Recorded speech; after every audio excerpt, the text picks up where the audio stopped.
Desde hace 8 años, el programa de Radio Nacional El Cine que Viene lleva haciendo visible lo que muchas veces es invisible, dedicando todos los viernes a las 6 en Radio 5 su espacio al cine español e iberoamericano más independiente y de bajo presupuesto.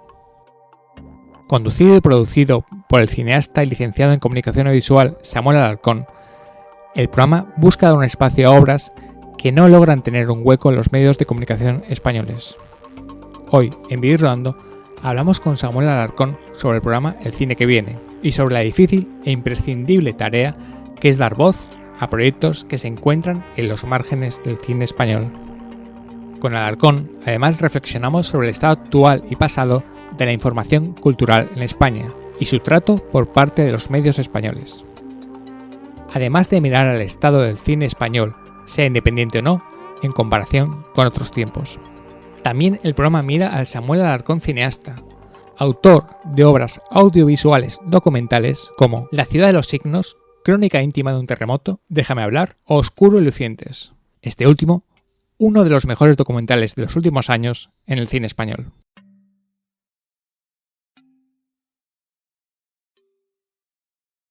Bueno, pues tenemos al otro lado a Samuel Alarcón, que es cineasta, autor de un montón de piezas audiovisuales interesantes como La ciudad de los signos, La cajera de Medea, Crónica íntima de un terremoto y otros, y sobre todo ese maravilloso documental que es Oscuro y luciente sobre la desaparición de la cabeza de Goya, una vez muerto y enterrado en Burdeos, y que es uno de los mejores documentales, sin ninguna duda, que ha dado el cine español en los últimos años. Pero hoy vamos a hablar de Samuel Alarcón, además de su carrera de cineasta, sobre todo de su carrera de comunicador desde ese programa que es El Cine que Viene.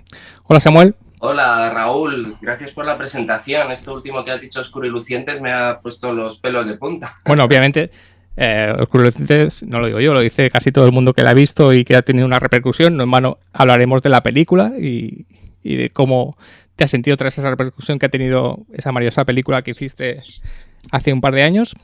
Pero vamos a empezar, si te parece, por tu carrera al frente del programa, aunque todo va a estar muy relacionado. Muy bien. De hecho, mira, viene muy a cuento porque casi nace en paralelo mi trabajo en El Cine que Viene con el trabajo en esa película. Sí, porque obviamente un documental no se hace solo de un año, ¿no? Debió ser una carrera de fondo muy alta y no sobre todo lo que... nos vamos a saltar un poco, yo he dicho que no iba a hablar de tu carrera cineasta, pero sí vamos a hablar porque tiene mucho que ver Oscuro y lucientes con tu carrera periodística, porque aparte es un documental fantástico, yo creo que es un documental para ver en carreras de periodismo, comunicación audiovisual, por lo bien que manejas la información, por lo ordenada que está, por la cantidad de cosas que nos enteramos y el ritmo que tiene. Obviamente es una película con ese Fedor Atkine maravilloso y tiene emoción, tiene intriga, pero sobre todo es un trabajo periodístico fantástico de ordenación de datos de un caso como es la desaparición de la cabeza de Goya, que se ha escrito muchísimo, pero tú vas un paso más allá. Sí, bueno, yo considero que el cine y la radio van de la mano desde el principio de mi carrera, porque cuando comencé a hacer unas prácticas en radio, al mismo tiempo estaba preparando mi primera película, mi primer acercamiento a lo que yo quería que fuera una película. De manera que, bueno, la radio me daba un trabajillo con el que ir ahorrando y comprar equipo. Al mismo tiempo haciendo películas, el tiempo que no trabajaba, pues yo estaba ocupado en algo que me gustaba. Entonces se generó entre los dos trabajos un círculo virtuoso que mantengo hasta ahora. Y es verdad que no puedo hacer radio a tope ni cine a tope, pero puedo hacer las dos cosas de manera muy intensa y me alimenta, se retroalimentan mucho. Y bueno, pues por eso sigo en este régimen. Bueno, vamos ahora a hablar del Cine que Viene, que va a cumplir 8 años.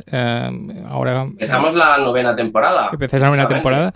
Ya está establecido como uno de los programas importantes para hablar de cine independiente español e iberoamericano. Luego veremos si hay otros que pueden competir con vosotros. Y vamos a ir al pasado, ¿no? De cómo empieza ese programa, ese pequeño programa en la radio pública, en Radio Nacional de España. Sí, bueno, pues mi trabajo en la radio no solo era con este programa, sino en las emisiones de Radio Nacional, de Radio 3, de Radio Clásica. Yo empecé a trabajar ahí como técnico de sonido, pero bueno, yo tengo mi formación en comunicación audiovisual y, bueno, que sabía hacer más cosas además de labores técnicas y de realización técnica. Y me daba mucha rabia que llegaran los viernes por las noticias de la cultura, que parece que es casi lo último en los informativos, en televisión española. Decía, bueno, es viernes, tiempo de los estrenos. Y empezaban, ¿no?, los telediarios a hacer la promo a grandes multinacionales que traen estrenos deseados, pues no sé, de la última adaptación al cómic de una película. Estamos hablando de 2012, 2013, ¿no?, que es como una especie de cumbre, ¿no?, de este tipo de cine y también de la participación de los medios de comunicación en su difusión, ¿no? Las series no estaban tan establecidas y, bueno, era este momento. Y me daba mucha rabia pensar que si la cultura es algo que está entre nosotros y que se realiza por la gente común y normal, ¿por qué los minutos de cultura tienen que estar dedicados a industrias culturales que ni siquiera son españolas, ¿no?, a pesar de que sí que haya ramas españolas? Y dije, bueno, merece la creación audiovisual que con las nuevas tecnologías y el vídeo están haciendo de la ciudadanía, inspirada en modelos narrativos y no narrativos del documental que vienen de otros países, del mundo, y hay una realidad a la que estamos dando la espalda como medio de comunicación público, me refiero a Radio Nacional. De manera que, aunque algún otro programa lo tocaba de vez en cuando, ¿no?, estos cines, estos géneros, y hablo del documental de creación, del cine experimental, del cine de animación, de los cortometrajes, de las películas de ficción que no son tan narrativas, no son tan fácilmente estrenables, todo eso no tenía un espacio concreto y decidí dárselo en el cine que viene y siempre con la lengua española como centro. Primero basado en lo que se hacía en España y luego intentando dentro de mis medios y mis recursos abrirlo a Latinoamérica, ¿no?, aunque eso daría para hacer tantos programas como países hay de habla hispana en el mundo. Es muy importante el contexto que has dicho. Nos situamos 2013, crisis económica, casi ya al final de la crisis económica, que bueno, en realidad digamos que todavía seguimos en la crisis económica y ahora ha venido otra, y democratización tecnológica, que esto es algo muy importante. Los medios eran cada vez más baratos, entonces mucha gente, entre ellos mucha gente joven, se animaba a hacer sus propios películas, cortos, entonces había mucha producción y muy interesante. Y como tú dices, y esto es algo que va a ser tema en el programa que vamos a hacer, en la charla que vamos a hacer con Samuel, los medios no le dedicaban prácticamente nada, cuando sí que había un movimiento realmente de creadores audiovisuales muy, muy importante en esa época. Sí, efectivamente. Entre ellos tú, por otra parte. Sí, claro. Pues mira, mi primer largometraje es de 2009, es un poco... Cuando lo hice es La ciudad de los signos, lo produje con una residencia en Italia, en Roma, y cuando yo hice esta película, que es una especie de ensayo audiovisual muy inspirado en Chris Marker, basándome en pues, lo que yo entendía que es en el realismo italiano, siguiendo a Rossellini, no encontraba, salvo 2 festivales en España y algunos más fuera, no teníamos, la gente que nos dedicábamos al cine documental, este bagaje de festivales donde se pudiera enviar la película, ni se nos pasaba por la cabeza, por supuesto, estrenar en salas comerciales. Era algo que en 2009-2010 era imposible. Es una opinión que no solo es mía, también es de otros cineastas que ni soñaban con estrenar sus películas. El documental era algo que se ha empezado a estrenar en la cartelera, pero porque los exhibidores han ido buscando diversificar la oferta de las películas que ponen. Y primero las series, la aparición de las series y el peligro que corren las salas, y después la pandemia han sido 2 factores definitivos para que el documental se instaure en las carteleras, al menos de momento, ¿no? Un poco más adelante ya veremos qué pasa, porque el mercado fluctúa, pero efectivamente el cine que viene nace también un poco con el espíritu del 15M y de este espíritu de desde los ciudadanos se pueden construir cosas, entre ellas películas, y películas que hablen de nosotros y que estén alejadas de todas las dinámicas y las mentalidades industriales, y la expresión por encima del lucro es lo que mueve a hacer una película, ¿no? Que normalmente es algo muy caro y no es algo como para invertir ahí tus ahorros, ¿no? De manera que el cine que viene, pues sí, nace de la crisis y en concreto también te tengo que decir, Raúl, que había una plataforma en la que como una plataforma online que, inspirada en otros ejemplos, me refiero más a Vimeo, donde quienes hacíamos una película, una vez terminaba el corto recorrido o largo que se pudiera tener en festivales, y habló de 2009, 2010, 2011, pues se colgaban las películas en YouTube o en Vimeo. Y a dos personas, a Beatriz Navas y a Víctor Berlín, se les ocurrió abrir una plataforma con todas estas películas que estaban dispersas, para que hubiera un lugar de referencia donde entrar a ellas. A esta plataforma la llamaron Plat, igual que se llamó el estudio de Valdelomar, el cineasta experimental granadino. Y precisamente el cine que viene nació para dar voz, al principio del todo, a los contenidos que están en Plat, dentro de la radio pública. Después, evidentemente, la actualidad y las películas que iban apareciendo ya sobrepasaron Plat, y hubo que hacerse cargo, ¿no?, de cómo estas películas llegaban a otros sitios, a festivales internacionales y demás. Pero en un principio fue una idea muy nacida así casi en asamblea, ¿no? Aunque al final, pues, y desde el principio, pues siempre me encargué yo de este programa. Hay que recordar que Plat sigue activa, ahí podéis visitarla, podéis visitar las obras de Samuel, ahí están disponibles. Oscuro y Lucente no está, pero está en Filmin, con lo cual tenéis todo, si os interesa Samuel Alarcón y su cine lo tenéis ahí, aparte de otros muchísimos cineastas. Y cuando propones el cine que viene, no sé cómo fue el proceso, ¿cuál fue la respuesta que encontraste al otro lado, digamos? Dijeron, bueno, no nos interesa, es un cine que nadie ve, bueno, te vamos a dar 5 minutos como regalo, o realmente encontraste, digamos, un interés por parte de, digamos, obviamente de responsables o quien fuera que tuviera que dar luz verde en la radio pública? Sí, en un principio el cine que viene estuvo como unos meses siendo una sección dentro del programa de Radio Nacional El Ojo Crítico, en la etapa en la que lo dirigía Alberto Martínez Arias, que había sido y luego fue otra vez director de informativos de Radio Nacional. Encontró esos minutos y yo ahí pude hablar, pues, de las películas recuerdo en concreto, de Sergio Candel, de Víctor Moreno, de Carlos Bermúdez, de sus primeros cortos. No había hecho todavía... Bueno, sí había hecho Diamond Flash, claro. Habíamos hablado efectivamente del cine de Carlos Bermúdez, ¿no? Sí. Y bueno, llegó un punto en el que esta colaboración, pues, tenía que expandirse, y entonces propuse al director de Radio 5 hacer este microespacio. A él le pareció muy bien. Y así comenzó la andadura del cine que viene en 2013, ya como programa independiente, en este formato de reportajes cortitos que te he comentado.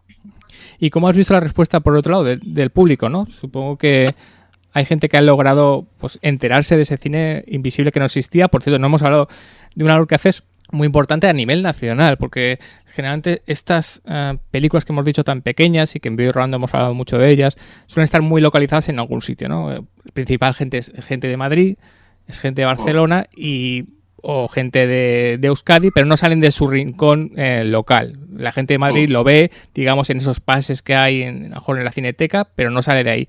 Y tu labor es, digamos, expandir esa noticia de que ese cine existe a toda España. ¿Cómo has visto la respuesta en el público? ¿Ves que en estos últimos años realmente ha habido un interés creciente por estas obras nuevas, por este cine nuevo que ha venido español? Sí, sin lugar a duda, y bueno, no creo que es una labor colectiva la que se ha realizado.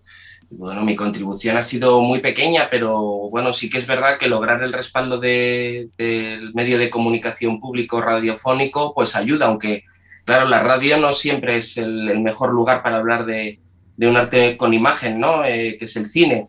Sin embargo, sí que permite hablar mucho alrededor de las películas, ¿no? Y sobre todo de generarse imágenes mentales de ellas.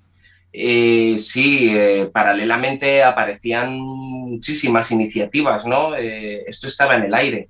Y además del cine que viene, pues después empezaron distribuidoras a anunciarse online, los festivales comenzaron un crecimiento muy fuerte. Es verdad que fueron festivales de la crisis, prácticamente cuando los festivales dedicados al documental y que se expandieron a otras maneras de contar estaban creciendo, se encontraron de golpe con unos recortes brutales que mermaron muchísimo su capacidad de difusión, pero eso también hizo que muchos cineastas se lanzaran por no tener nada que perder a este tipo de películas más pequeñas, autoproducidas, en muchos casos que esquivaban las formas industriales, en muchos casos los guiones, la narración, ¿no? Para hablar de temas más políticos, más sociales, de realidades más pequeñas. Y bueno, pues desde el cine que viene, que estos cineastas sintieran el apoyo de Radio Nacional de España a través de este programa, yo creo que dio alas a mucha gente, ¿no? Y también ese guante lo tomaron los festivales, que enseguida se dieron cuenta de que era muy importante tener una difusión específica para este cine. Y yo creo que prácticamente todos los festivales de este tipo de cine en España pues han estado en contacto conmigo, sus agentes de prensa, sus programadores, y yo pues he tenido la suerte, ¿no? de poder hablar con estos agentes, intercambiar información, difundir, y esto siempre ha sido una cosa muy positiva para la sinergia entre quienes estamos dedicándonos a la difusión y a la creación del cine documental y del cine independiente en general. Recordar que, bueno, el cine, lo hemos dicho en la intro, el cine que viene se puede escuchar en Radio 5 todos los viernes a las 6, pero bueno, yo sé que muchos en la radio convencional ya no lo escuchan tanto, con lo cual los programas se pueden descargar perfectamente y tenéis ahí un montón de programas de Samuel el cine que viene en su página web. No sé si cuando haces el programa tienes algún límite, digamos, porque a veces cuesta discernir, sobre todo en el cine español, que recordemos que es un cine más o menos precario, dónde está la película independiente y dónde está la película más industrial. No sé si tienes un límite de que alguna vez has dicho, quiero hablar de esta película, pero que es que en realidad es una película industrial que no necesita apoyo, y has tenido esa duda, ¿no? Sí, claro, esto ha pasado, te habrá ocurrido también a ti, Raúl, que te dedicas también al cine independiente, y a veces te puede gustar una película y dices, está el límite de esto, ¿no? Por ejemplo, pues para el libro Las cortinas son invisibles, ¿no? Tan rico y tan enciclopédico que realizaste, ¿no? Pero bueno, el límite, fíjate, yo tengo ahí como dos cribas. Y no hay que pasar las dos para que yo hable de una película, pero la primera es, si me cuesta mucho cerrar una entrevista, no es para el cine que viene. Eso es una primera criba. No sabes lo que me gusta, lo que acabas de decir. Me ha parecido que has resumido la profesión en una frase. Claro, y qué lógica hay esto después, que hay que trabajar más para conseguir una entrevista y no me interesa. No en concreto, sino que aquel al que le sobra la promoción, aquel que tiene un agente de comunicación o de prensa muy fuerte y muy abierto, y muy abierto, pero a medios más generalistas, más grandes, ¿no? Programas de televisión, incluso ya que esté buscando entrevistas en programas de máxima audiencia, ramplones, ¿no? Pues como los que puede haber en Antena 3, en fin, de entrevistas de este tipo. Bueno, cuando eso pasa, un programa de radio pequeñito, pues es un poco ignorado, ¿no? Entonces yo ahí tengo la señal. En cambio, cuando hay películas que no tienen prácticamente el apoyo de los medios, bueno, pues en general los cineastas, los productores, los equipos están encantados de que haya un programa que se fije en ellos, ¿no? Esa es por un lado una criba. Y la segunda criba que hago es que la película me guste mucho, o bien, aunque no me guste, porque hay que hablar de todo por encima de los gustos personales míos, es que me interese la propuesta, o el tema del que habla, o el dispositivo que ha puesto en marcha para generar una película. En estos 8 años, supongo que manejarás estadísticas a lo mejor de descargas o de audiencia, o lo que sientes, de descargas o de audiencia, o más o menos el feeling que sientes con la gente que te oye. No sé si has notado que ha habido alguna película de la que has hablado, incluso algún festival pequeño, pues todo alguna película que te ha sorprendido la respuesta del público, el interés que ha habido, el interés de los oyentes, que pensabas que era muy pequeña y te ha sorprendido un poco. Sí, eso me ha ocurrido, ¿no? No soy demasiado esclavo del feedback en las películas, en los programas, ¿no? Por un lado, me cuesta mucho saber el número de descargas del programa o quien está escuchando en antena. Sí te puedo decir que, bueno, en el último EGM, el Estudio General de Medios, al que Radio Nacional está inscrito, pues el programa tiene 107.000 oyentes. y esto en directo, ¿no? Sin descarga, simplemente que escuchan el programa, ¿no? Esto se sabe con entrevistas en profundidad. Y bueno, pues llegar a 107.000 personas, la verdad es que es mucho más de lo que a veces he podido llegar con mis primeras películas, ¿no? Y para mí la radio tiene esa magia, aunque los podcasts me gustan, ya que tengo la posibilidad de estar radiando, ¿no? en la frecuencia modulada, en las radiofrecuencias, y para mí la radio debería terminar ahí. Es verdad después que sí, que la radio se está consumiendo hoy en día con podcasts, cada uno, bueno, más que podcasts, deberíamos diferenciarlo de los podcasts que nacen para ser podcasts, sí. Y deberíamos llamar a estos antiguos podcasts, por así decirlo, porque los hemos estado llamando podcasts hasta ahora, pues catch up, es decir, fragmentos de la emisión que se encapsulan en el formato de podcast para escucharlos, pero no dejan de ser radio que escuchas en diferido, ¿no? Uh-huh. Lo digo porque el concepto de podcast no está todavía muy, muy asentado, ¿no? Puede que pasen unos años como con el cine documental o de no ficción, que ha pasado un montón de tiempo hasta que se puede hablar de cine documental o de no ficción, y ya, aunque el término no esté claro, por lo menos en la cabeza de la gente lo está, ¿no? Pero claro, por supuesto, una vez que el programa se comparte en redes, pues después tiene su llamamiento, y desde luego quienes más agradecidos están son los que menos expectativas tienen de que su película viaje muchísimo y ayudan mucho a que el programa se difunda. En cualquier caso, no lo hago tanto por la difusión, sino por el placer de hacerlo. Sí, pero me ha sorprendido un poco el número que me has dicho de 100.000 oyentes, que me parece bastante alto, lo cual quiere decir que sí que hay un público potencial para este tipo de cine que generalmente es arrinconado absolutamente por los medios, que de eso vamos a hablar ahora mismo, que es algo que yo creo que interesa mucho a los que nos están oyendo. Si hablamos de 100.000 oyentes en un programa de Radio 5 que solo es de media hora, estamos hablando que si hubiera más potencia para el programa, que también de eso quiero hablar, eso podría aumentar. Quiero decir que hay un público potencial que realmente existe y que le interesa el cine, porque muchos, no sé si te ha pasado, muchos gerifantes, jefes de radios, no hablo de radio pública, hablo de otras radios, tienen la misma cantinela de que esto es un nicho, es muy minoritario, no interesa a gente, con lo cual no da beneficio y no da rendimiento, con lo cual no hago nada. Pero sí que si hablamos de 100.000 espectadores en un programa tan pequeño, sí que digamos que es una pista para saber que hay público potencial para que le interese este cine. Sí, por supuesto, hay público potencial. Bueno, en Radio Nacional y Televisión Española, ya lo sabes, lo sabrán tus oyentes, no hay publicidad, de manera que estemos inscritos en el EGM no es más que algo orientativo, porque el EGM sirve para saber los oyentes a los que luego se les va a poder vender la publicidad, ¿no? Porque no seamos ingenuos, los medios de comunicación están ahí para vender publicidad, aunque debería ser en segunda instancia, es en primera, ¿no? La primera es el servicio público de información. En Radio Nacional y en Televisión Española estamos exclusivamente centrados en ser un medio de comunicación público sin ánimo de lucro, en el que más lucro que los sueldos de los que trabajamos ahí, que realizar el trabajo por el hecho de hacerlo, ¿no? y de comunicar estas iniciativas.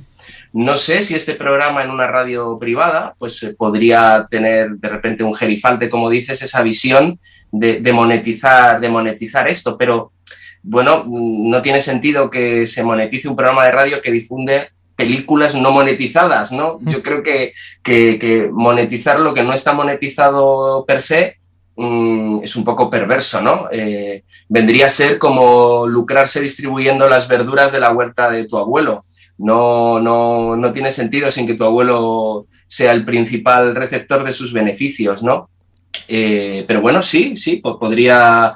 Esto podría pasar si hubiera detrás un interés, ¿no? de crecer como programa de radio y como difusor también bueno, no solamente del cine, sino también de publicidad en torno a ese nicho, ¿no? O a esa capacidad para captar oyentes. El cine que viene es un programa que se emite en la radio pública.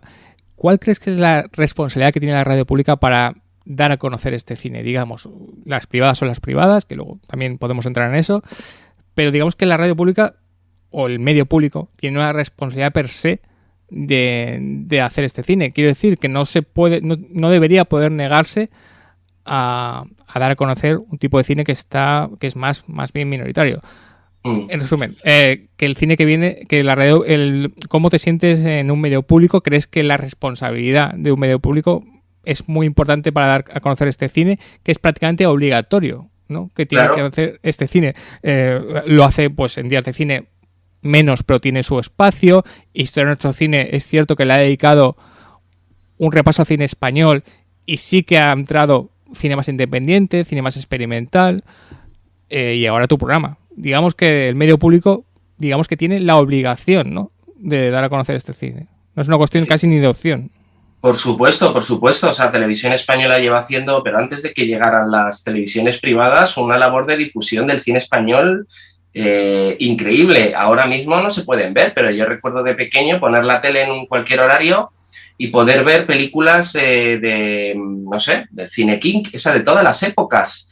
Clásicos del cine, de películas de Juan de Orduña, películas de, no sé, de luego del nuevo cine español, me refiero ahí a Pedro Lea, no sé, a Carlos Saura, cine de todos los tiempos, por supuesto, de fuera de España, pero también este cine español, hasta las películas comerciales de explotación que se hicieron en los 70, cine kinky, cine del destape, se ha podido ver todo en la televisión. Hoy en día no ponen películas en la televisión prácticamente, no hay esta profusión, y por supuesto Televisión Española hace una gran labor con el programa Días de Cine, una labor de hacer una crítica fina, de saber colocar cada película que sale con un criterio muy fuerte, tanto para bien como para mal. No hace la promo como hoy en día veo con algunas películas que les hacemos la promo, la crítica simplemente es recoger las operaciones de sentido, ¿no? Como dice mi amigo Juan Miguel Compani, ¿no?, que tiene dentro una película, ¿no? Es decir, desmenuzarla para devolverla a los ciudadanos, ubicándola en el contexto que una película debe tener, no es tanto una exposición del gusto personal. Y yo creo que Televisión Española, a través de este programa, Días de Cine, Historia de nuestro cine, ha hecho una gran labor de recuperar películas olvidadas, perdidas, y después contextualizarlas con unos debates muy ricos y con personajes clave. Y después en Radio Nacional no olvidemos a mis compañeros Javier Tolentino, que está ya recién jubilado, llevó haciendo El Séptimo Vicio, ha terminado esta temporada, pero estuvo cerca de 20 años, si no más de 20 años, en antena hablando de cines periféricos y también incluyendo el cine español, ¿no? De película, es un programa más centrado en el cine industrial, pero muy cerca del cine español y de sus protagonistas, y con una gran sensibilidad a la hora de acercarse a ellos. En definitiva, claro, la obligación es máxima.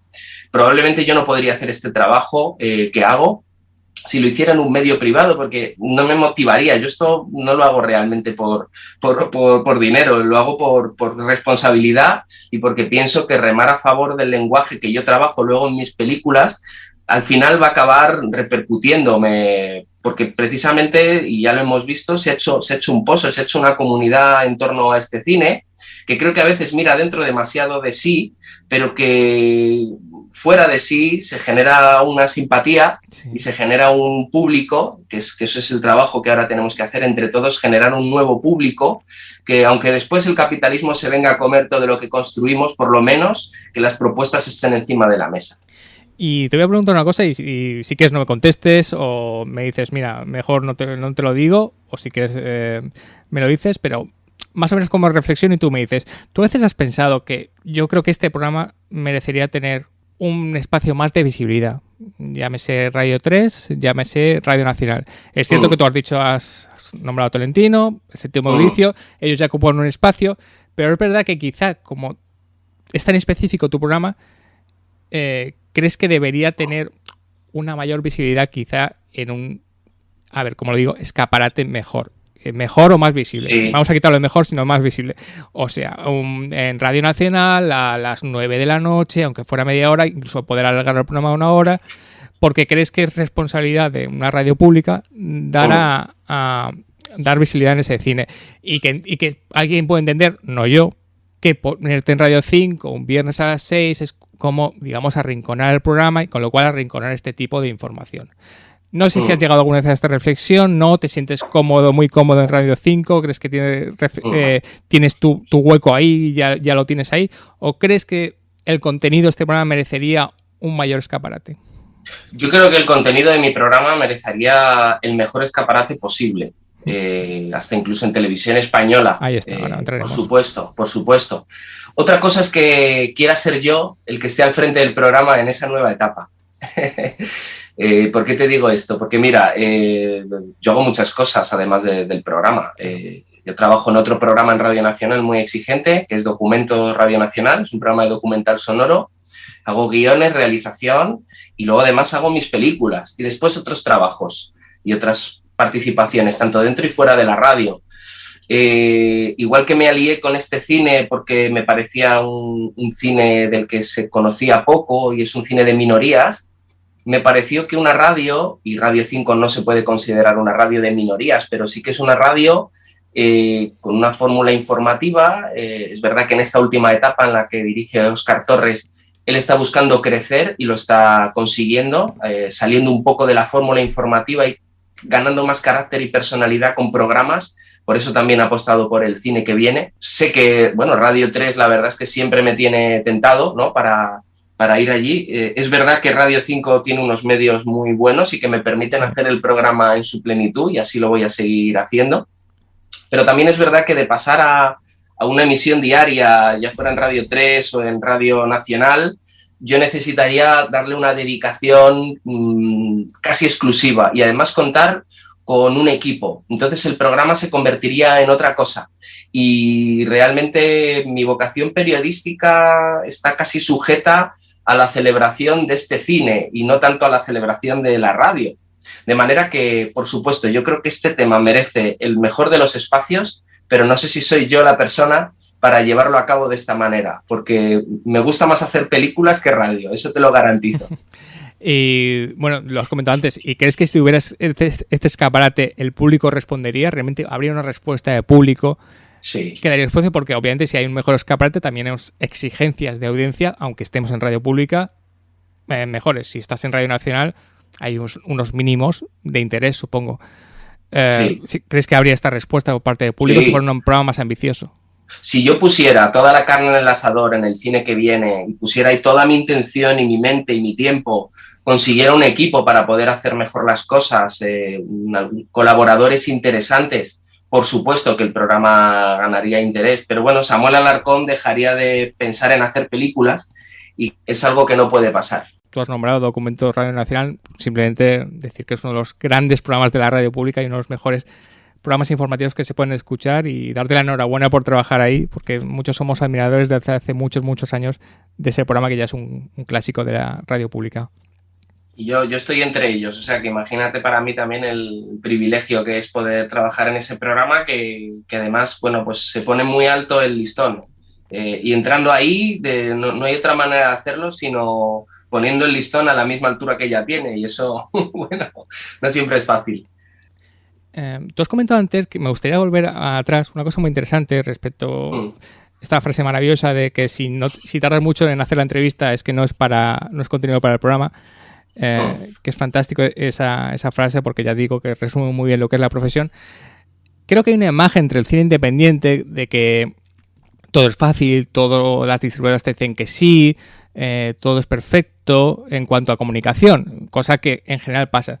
Pero a veces sí que hay muros. No sé si en las complicadas, digamos, aguas del cine independiente a veces te has encontrado muros, porque conocemos distribuidoras que no voy a nombrar, obviamente, que son distribuidoras de cine independiente porque realmente distribuyen un cine que no es comercial, pero que a veces no dan las facilidades para realmente informar de él, porque incluso en el cine independiente digamos que hay clases, ¿no? Y a veces es complicado. No sé si te has encontrado alguna de estas distribuidoras que es cine independiente, pero es un cine independiente quizá que mira más a la comercialidad o la taquilla, porque son nombres muy importantes, y cuando has ido a hablar con ellos para conseguir, te has encontrado muros.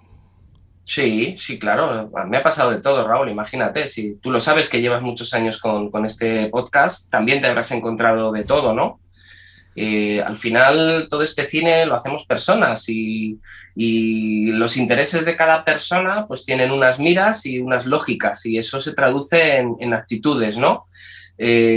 Claro, ¿cuál es aquí la punta del iceberg? Vamos a ver, estas películas no pudiendo aspirar a un estreno comercial, que si aspiran a un estreno comercial, pues tienen una lógica a nivel de distribuirse, y no teniéndolo, pues tienen una aspiración de difundirse en festivales.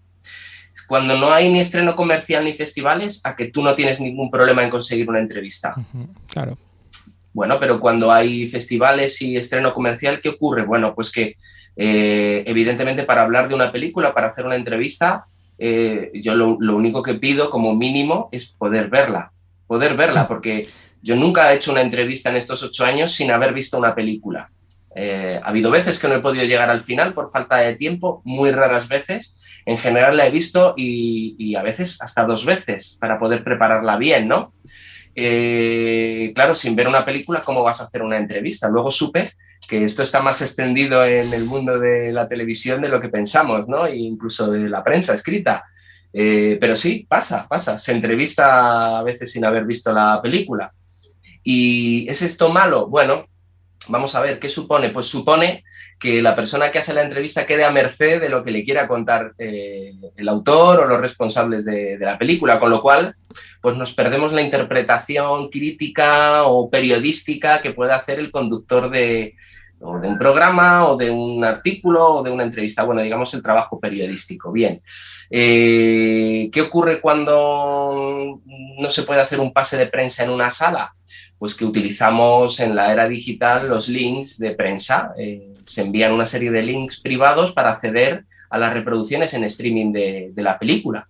El cine que viene habría sido imposible. El cine que viene y muchos otros programas, tanto podcast como otras muchas maneras de ver el cine. Sin el cine online que tenemos hoy en día, hay que decirlo, no podría ser posible una profusión de la prensa especializada como tenemos hoy, porque de algo que no se ve no se puede hablar, ¿no? ¿Qué pasa? Que muchas veces el hecho de enviar estos links de prensa ponen en peligro los intereses de la película, primero porque en España se piratea de manera absoluta todo el cine, se está siempre pirateando, y es uno de los problemas que hemos tenido tanto en la música como en el cine, de que no se ha tomado en serio, ¿no? Parece que ya, no sé, ayer escuchaba en la radio a alguien decir una frase como: esta película sí que es para ir a verla al cine. Esto dicho por un periodista. Esta sí. O sea, en esa frase detrás lo que había es hay muchas que no, pero esta sí, ¿no? En esa cultura general que ya tenemos todos de que la música se descarga, de que el cine se descarga, los distribuidores, las gentes de prensa no quieren favorecer la piratería, y por eso muchas veces son exclusivistas a la hora de mostrarla y a la hora de conceder ciertas entrevistas. Entonces yo creo que no hay que tomárselo como algo personal, sino como verse un instrumento para la difusión de las películas, y que cada distribuidora, cada productor o cada director, pues bueno, considere que es mejor o peor mostrarse en ciertos medios, hacer las cosas de ciertas maneras. Yo procuro no tomarme nunca como nada personal si me cuesta hacer una entrevista, si me cuesta conseguir ver una película. Simplemente, pues bueno, yo acudo a quien lo necesita, pero vamos, la lógica es salvaguardar esa película de la piratería o de la difusión inmediata que se da con un link. Sí, además encontramos distribuidoras, esto es experiencia personal, y quizá pasa más en medios locales, distribuidoras de cine independiente que anteponen medios más populares a otros pequeños, lo cual es un poco absurdo, digamos, que hay distribuidoras que si no eres Televisión Española o medio grande no te da entrevistas, a pesar de que sea una distribuidora de cine independiente o de bajo presupuesto, cosa que, digamos, es un poco surrealista, vamos, que hay distribuidoras que también miran dónde va a llegar su película. Te diría que es hiperrealista más que surrealista. Es hiperrealista y surrealista, me refiero. Esto la gente, digamos, es más una cuestión periodística. A lo mejor a la gente no le importa nada y cree que es pataleta de Samuel y yo, que somos periodistas. Pero sí que hay medios que se supone que distribuyen cine independiente pequeño y deberían tratar con más cariño, digamos, a pues programas muy pequeños, incluso podcasts amateurs que se interesan. Y digamos que pasa lo contrario. Trata con cariño a grandes medios que seguramente no le vayan a tratar con mucho cariño a ese producto, y, digamos, ningunea a estos medios pequeños que puede tener menor difusión, pero va a tratar con mucho más cariño y conocimiento a a esa película que supuestamente es independiente, con lo cual es hiperrealista, surrealista y absurdo. Y seguimos, claro, en una rueda que no sé si pasa en otros países, pero pasa en España, que es una rueda absurda. También hay que decir que no pasa con todos, ¿eh? Hay muchas distribuidoras de cine independiente que realmente siempre contestan, siempre te dan facilidades, pero hay algunas que además son las más potentes que realmente, si no eres Telecinco o Telecinco Antena 3, que lo más seguro es que le dediquen a lo mejor 5 segundos a esa película, si se lo dedican, pues no te contestan o no te tratan con un mínimo de cariño o respeto. Con lo cual, eso, es una pescadilla que se muerde de la cola bastante absurda. Sí, no deja de ser un reflejo de las relaciones personales y profesionales entre las personas, ¿no? La querencia de muchos pequeños de llegar a sitios grandes hace que se reproduzca esta actitud. No me parece absurdo ni surrealista, me parece muy lógico, precisamente porque no digo que me parezca bien, ahí está. Digo que Exacto. me parece lógico. No, lo que quería decir, Samuel, que haya gente... simplemente que para que no parezca, yo a lo mejor haría lo mismo porque quiero que mi producto es donde más se vea, pero es cierto que el trato seguramente no va a ser igual. Si es un medio muy grande, pues el tiempo y el cariño que le va a dedicar a ese producto va a ser el que va a ser. Por eso claro, no lo sabemos. Hombre, tú colócate en el puesto de una persona de prensa que contrata a una distribuidora que consigue entrevistas, ¿no? Sí. Pues evidentemente su caché va a subir si consigue entrevistas en Antena 3, si consigue entrevistas en programas grandes de radio y generalistas. Es decir, si consigue colocar que se hable de lo que esté distribuyendo, ya sea una película o una cafetera, si consigue colocarlo en lugares de máxima audiencia, estará haciendo mejor su trabajo porque logrará difundir mejor, ¿no?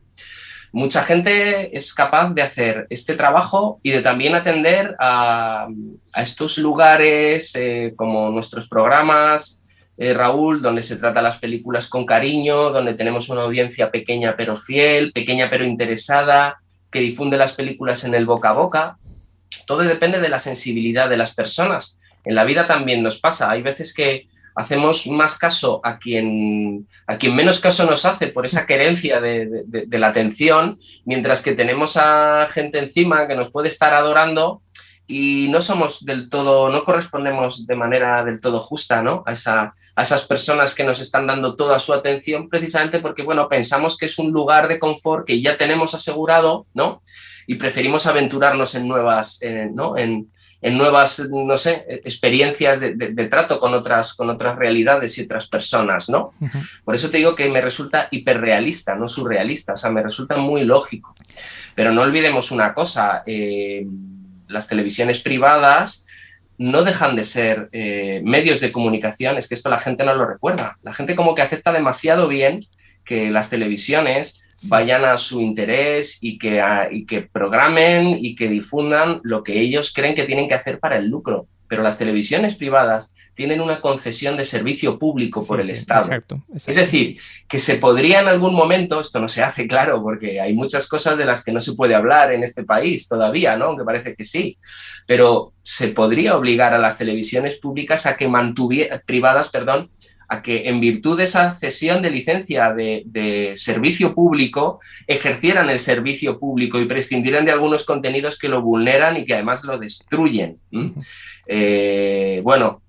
¿Qué pasa? Que es muy potente la relación que tiene la cultura con las televisiones, porque como no sé si todo el mundo sabe, el Estado o el gobierno en este periodo obliga a las grandes televisiones, a los grandes medios de comunicación, a dar un 7% de su producto, de su beneficio bruto para la producción y el fomento de productos audiovisuales españoles y obras. Esto se puede traducir, hasta hace poco tenían que ser largometrajes cinematográficos y en los últimos años se transmutó a series y a otro tipo de contenidos, ¿no? ¿Qué ocurre? Que, bueno, las televisiones privadas y las productoras que han creado para poder llevar a cabo esta labor, ¿no? Pues han acabado haciéndose fuertes y como sacando pecho, diciendo, bueno, nosotros ya estamos pagando lo nuestro por esto a lo que nos obligáis, de manera que ahora podemos hacer lo que queramos, ¿no? esta solución que en principio va a ayudar a sufragar los gastos de producción de las películas que son necesarias en cualquier cultura, porque todo el mundo ve películas, pues bueno, se han vuelto un poco se dieron un poco la vuelta y ahora tenemos una televisión que apuesta por la frivolidad, que apuesta por el espectáculo, nunca ha sido más lúdica en el peor sentido y el entretenimiento nunca para mí ha alcanzado cotas tan bajas como ahora mismo tiene la televisión encima de la mesa, ¿no? Y bueno, aunque me esté yendo un poco aquí de tu pregunta, parece que ser partícipe de esta televisión, ¿no?, es por parte de cualquiera que quiera difundir su obra o su trabajo o su producto en ella, sea como una especie de quimera. Pero yo me pregunto, si no conozco a alguien del mundo de la cultura que todo el mundo conoce, es que realmente esa persona no es famosa. ¿Y por qué pasa? Porque solo sale en la televisión. Quien solo sale en la televisión, para mí no tiene ninguna trascendencia. Quien sale en la televisión y fuera de la televisión, estamos hablando de, por supuesto, personajes conocidos, para mí sí tienen trascendencia. Bueno, tú has abierto una puerta de las televisiones privadas o de la información general que yo pensaba abrir, pero como la has abierto ya, voy a ir por ella. Por cierto, el porcentaje ese a las televisiones privadas les fastidia un montón pagarlo y lo odian. Pero bueno, ya han hecho sus trampas para que esa promoción de la cultura, pues todos vemos en las películas que producen las televisiones privadas, con todo el respeto para toda película que se produzca, por supuesto, pero ya vemos cuál es el apoyo, a qué tipo de películas se está apoyando en las televisiones privadas. Pero antes de entrar, a suerte de reflexión, cuando tú estabas diciendo respecto a los medios, que las películas, con toda la razón, las películas pequeñas buscan una ventana de promoción, dentro de nada se van a estrenar 2 películas independientes, pequeñas, que van a tener seguramente su repercusión, como 6 días corrents, de Neus Ballús, y Espíritu Sagrado, de Chema García Ibarra. Yo estoy impaciente, 2 películas que obviamente van a estar en tu programa, pues yo estoy impaciente de ver cuál va a ser la difusión que se le va a dar en todos los medios a estas 2 películas. Recordemos, 2 películas premiadas en Locarno, que es uno de los festivales más importantes del mundo. Tengo mucha curiosidad de cuánto espacio van a tener y qué espacio van a tener. Tengo mucha curiosidad, porque estamos hablando de 2 películas independientes, pero que van a hacer ruido. Con lo cual me gustará ver, ahí vamos a ver qué cariño y cómo se tratan a estas 2 películas en cada uno de los medios. Pues sí, yo también tengo curiosidad por verlo. Bueno, primero tengo curiosidad por verlas. Sí, lo principal es que queremos verlas, claro. Claro, yo sigo la trayectoria tanto de Neus Ballús como de Chema García Ibarra, pues desde los cortos. Yo he entrevistado a Chema García Ibarra, es una de esas primeras entrevistas que hice con sus primeros cortos que estaban en Plat, pues es una de esas primeras entrevistas que hice, por ejemplo, ¿no? He seguido todos sus cortos, lo he entrevistado en varias ocasiones, pues por supuesto, consigue hacer un primer largometraje que es Espíritu Sagrado, se estrena en el Festival de Locarno, participan bastantes amigos en el rodaje de la película y bueno, gente que yo he visto cómo ha ido creciendo y cómo ha ido haciendo cosas más ambiciosas y bueno, no sé el ruido que va a hacer la película, pero desde luego creo que la propia película, por lo poco que he podido ver de ella, va a impactar en sí misma, ¿no? Otra cosa es que la prensa más generalista la reciba con entusiasmo o con estupefacción, ya lo veremos. En cuanto a la peli de Neus, 6 días corrientes, me parece que es una peli no la he visto todavía, pero por lo que tengo entendido es una peli con un lenguaje más accesible, que habla de la vida de profesionales corrientes. Y bueno, Neus tiene también ya una trayectoria muy asentada, en Cataluña tiene muchísima fuerza y seguro que ya también aprovechándose de esos premios en Locarno, que pues hace ruido. Yo desde luego la voy a tener en mi programa. Claro. Lo deseable sería que estas 2 películas tuvieran mucha presencia en medios generalistas. Exacto. Y ahí saldríamos ganando respecto a 2013, que películas que aparecieran en España de estas características, primero, no llegarían al Festival de Locarno. Segundo, no podrían ser premiadas, ya que no podrían llegar al Festival de Locarno y seguramente estarían condenadas, Raúl, a quedarse en un cajón, porque si es que lo ha dicho Fernando Fernán Gómez, que este fin de semana ha cumplido 100 años, lo dijo esta persona tan polifacética y tan sabia, ¿no? Porque ha estado en todos los lugares posibles del cine a lo largo del siglo XX, ¿no? De todo lo que vivía en el siglo XX. Si el cineasta más importante español, ¿quién es, Raúl? El cineasta más importante español, Berlanga, ¿no? Bueno, sí, además de ver más internacional también, ¿no? Se podría decir Luis Buñuel, ¿no? Luis Buñuel, vale, sí. Vale, Más pues internacional. Luis Buñuel, bueno, sí, vamos a ver. Yo no soy muy de quinielas, de quién es el más o quién es. Sí, pero Buñuel es el más película, internacional, ¿no? sí. Pero obviamente. Pongamos que Buñuel como que es el del que se ha escrito más y el más influyente a nivel internacional dentro de lo que es el cine de autor y el cine libre. Bien, Buñuel no pudo hacer cine en España. Si partimos de un país, esto lo dice Fernando Fernández, no lo digo yo, en el que el cineasta más importante no ha hecho películas en España, algo va mal.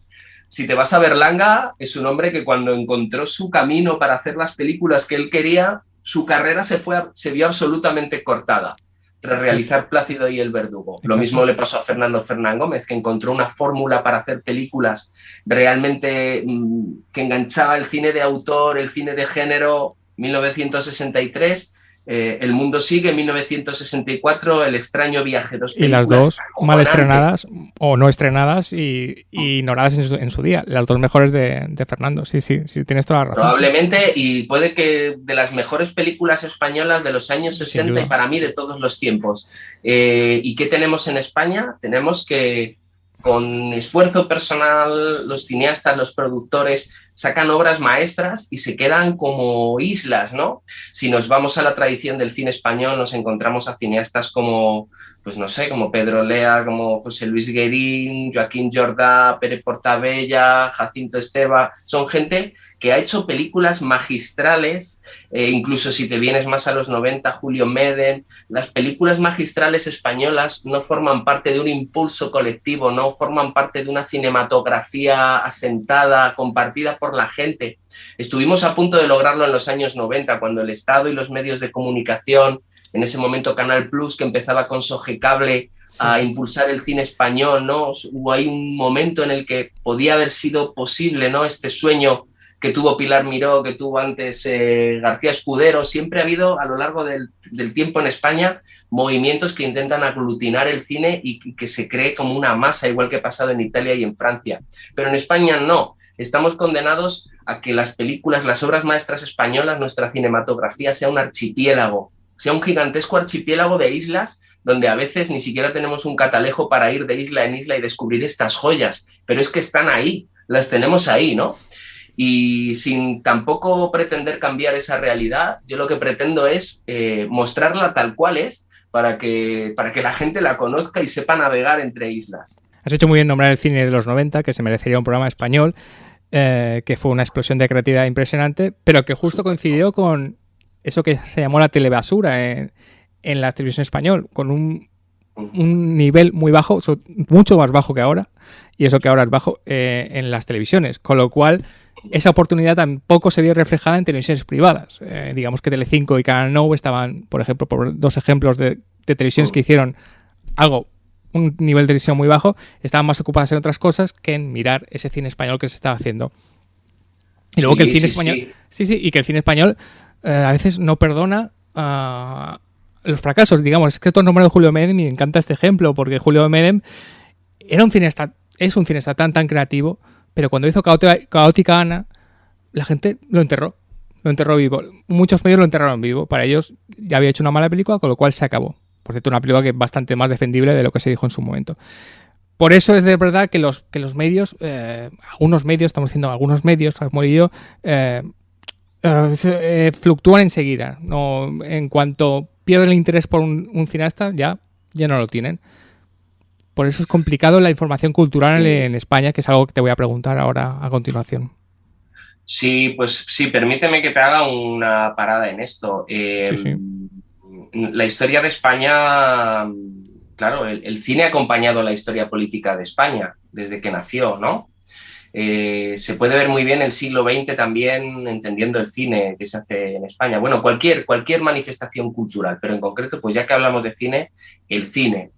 Y si hubo algo que rompió en los 90 esta tendencia integral, ¿no?, de la política, de los gobiernos, de las políticas culturales y de la llegada a los públicos, es que acuérdate, yo recuerdo, por ejemplo, programas de Canal Plus, que hacían casi cuando la ministra de Cultura era Esperanza Aguirre, en el primer proyecto de Aznar a finales de los 90, yo recuerdo que se hablaba de los premios Goya y Esperanza Aguirre salía hablando de los premios Goya, de los nominados y La Buena Estrella de Ricardo Franco, hablaba de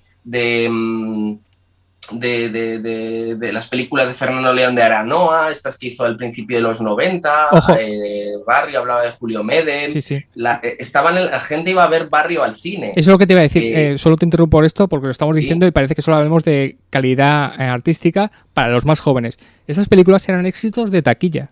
Eran éxitos de taquilla. Esto es muy importante que lo sepa la gente joven. No eran éxitos solo artísticos, éxitos de taquilla, de ser la número uno. No solo se iba a ver... Que La Buena Estrella fue un éxito de taquilla. La Buena Estrella fue un éxito de taquilla. Efectivamente, tienes toda la razón. Si es que es un cine que empezaba a calar, crecían estos autores que empezaron a hacer sus primeras películas en los 90, autores con una personalidad muy fuerte, Daniel Carparsolo, Salto al Vacío, la primera película en la que sale Joan Inri, aparece el primer Alex de la Iglesia, que nos deja abiertos la boca a todos, la primera Isabel Coixet, con unas películas rodadas fuera de España, en lavanderías, en estos ambientes indies antes impensables en London. Bueno, de verdad, películas para mí deslumbrantes estas de los años 90, pero ¿qué ocurrió? Ocurrió una gala de los Goya en la que toda la sociedad estaba manifestándose en contra del apoyo a las tropas norteamericanas y a la política norteamericana en Oriente Medio, en Irak. Salió toda la gente a la calle, el mundo del cine se manifestó en contra de la guerra, se posicionó culturalmente y bueno, y eso es algo que el Partido Popular nunca perdonó. Pero no solo el Partido Popular, muchos medios de comunicación no alineados al Partido Popular, como el diario El País, se empezó a hacer una campaña negativa de prensa aludiendo a los argumentos más viscerales y polarizantes posibles, hablando de progres, hablando de Javier Bardem como la cabeza visible de una persona que tiene ideas de izquierdas, pero que al mismo tiempo defrauda o tiene actitudes negativas para España. Bueno, echando detritus encima de todo el trabajo de mucha gente, que además la gente estaba de acuerdo con ello. Y esta campaña se pasó después a Televisión Española, una vez que estaba mediatizada por el Partido Popular. En todos los periodos en los que ha habido una mayoría absoluta del Partido Popular ha habido una mediatización y una censura de muchos temas y una instrumentalización de la televisión y la radio pública a favor de las ideas de un partido político. Esto ha ocurrido y bueno, y seguirá ocurriendo si no se toman las medidas necesarias, ¿no?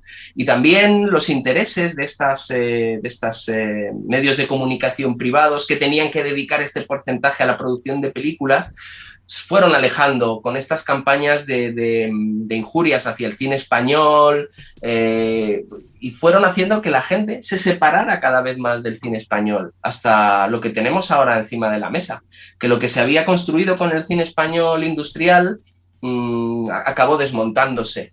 ¿Y qué hubo que hacer? Pues reelaborar todos los elementos y desde las cenizas volver a hacer emerger el cine español, como hemos contado al principio, ¿no? Volvemos ahí a 2009-2010, ¿no? A lo que hace un grupo de chavales y de chavalas con sus cámaras. Así están las cosas, Raúl. Perdona esta respuesta tan larga, pero había que contarlo. Había que contarlo. Y como tú dices, ha sido una oportunidad perdida porque ahora, ¿cuál es el cine español comercial? Pues ya sabemos cuál es, ¿no? Son comedias, y yo siempre digo, con todo el respeto a todos los géneros que se hagan, pero son comedias producidas por televisiones que van a lo que van, que son comedias muy comerciales y muy respetables, y luego no hay nada. O sea, no hay una clase media y hay una clase baja. Están esas super comedias comerciales y luego hay un erial. Y es verdad que en los 90 se construyó algo maravilloso, fueron años fantásticos, porque repito que La Buena Estrella, Los amantes del círculo polar, una película de Medem, fue un éxito y es una película muy generacional. Eso se destruyó completamente. Y para hablar de política, para que vean que no es una cuestión ideológica, y esto va a ser la opinión mía, no opinión de Samuel, se ha vuelto a perder una oportunidad en estos tiempos. Porque Pedro Sánchez dijo, yo recupero el Ministerio de Cultura porque necesitamos un Ministerio de Cultura y pongo un gestor cultural al frente. Olvidemos lo que pasó con Maxim Huerta. Bueno, eso fue bueno, ya pasó lo que pasó, pero puso a José Guirao, que era gestor cultural. Y se quitó a José Guirao sin ninguna razón. Por decir que los bandazos.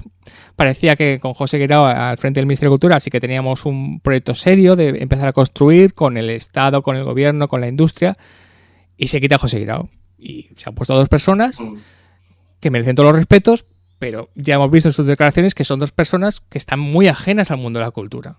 Incluso hay una que para él fue un poco un marrón. Ese es el problema que yo veo, que cuando empezamos a construir los andamios, de repente hay algo que lo destruye. Y eso obviamente, yo creo que el cine francés, que es el cine más potente europeo, pues lo ha construido durante años y ahí sigue siendo muy sólido, haciendo sus películas de autor, sus películas ultracomerciales, y el cine español, pues eso, da bandazos. Por eso es complicado y por eso es tan importante lo que estamos hablando Samuel y yo, de dar difusión a estas películas pequeñas, porque es que no hay otra manera, porque el cine español está muy polarizado. Claro, vamos a ver, dices que ahora se hace comedia. Comedia en España se ha hecho siempre. Pero y luego las películas de autor siempre han estado ahí. Sí. La comedia comercial siempre ha estado ahí. Y después el cine de autor siempre ha estado, como te digo, haciéndose en archipiélagos con muchas dificultades para salir fuera y solo unos pocos privilegiados, porque antes no era como ahora que tú haces una peli y la mandas a un festi y te seleccionan igual. Tenía el Ministerio de Cultura, bueno, lo que existía en ese momento, la agencia del cine, tenía que mandar tu película a un festival. Y Berlanga tuvo suerte y, bueno, no solo se mandó, sino que estuvo nominado a los Oscar en el 61 o en el 62 con Plácido, ¿no? Esta historia siempre ha estado en el cine español. La comedia siempre ha estado ahí. Hay quien ahora la quiere rescatar y demás. El cine ligero siempre ha estado ahí porque la gente siempre ha visto cine en España. Los 90 lo vemos como una época dorada, pero no olvidemos que es el momento en el que entra dinero en España. Entró dinero por los fondos de cohesión de la Unión Europea. Entró en la UE España en el 86 y estos fondos de cohesión fueron entrando y hubo muchas empresas que se orientaron al negocio del audiovisual, de manera que se empezó a ver el cine como un lugar muy, muy bueno donde invertir y realizar cosas.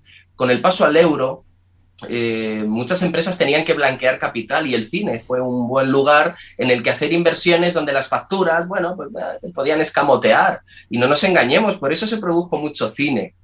Es decir, todo esto que te vengo a contar, bueno, en el caso del ministro de Guirao, pues sí, fue un acierto, ¿no? Después de, menos mal que Maxim no entró a ser el ministro de Cultura, porque efectivamente no es un gestor cultural.